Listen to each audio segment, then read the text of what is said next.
Kailan natin sasabing eldest at kailan natin sasabing oldest? Ang tatandaan, kapag eldest, ito ay for people only. Sa mga taong mo lang yan gagamitin at usually, nasa konteksto tayo ng magkakapamilya. Halimbawa, my eldest brother works abroad. Gumamit tayo ng eldest kasi brother mo yan, kapamilya mo, kamag-anak, in fact, kapatid mo, siya yung firstborn o kaya siya yung pinakamatanda doon sa tinutukoy na magkakapamilya na yon. Meanwhile, ang oldest naman, pwede yan sa tao o kaya sa mga bagay. Pwede siyang tumukoy sa tao na pinakamatanda dun sa isang grupo na pinatutungkulan mo, pero not necessarily na itong grupo na to ay magkakamag-anak.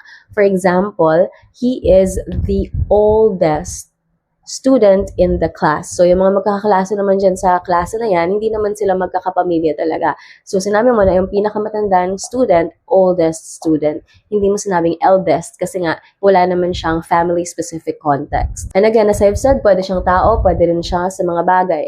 Halimbawa, this is the oldest tree in the village. So, yung pinakamatandang puno doon sa village nyo, tinawag mo siyang oldest. Bagay siya yung pinakamatandang puno doon. Sagutan nyo nga to, she is the blank of the three sisters.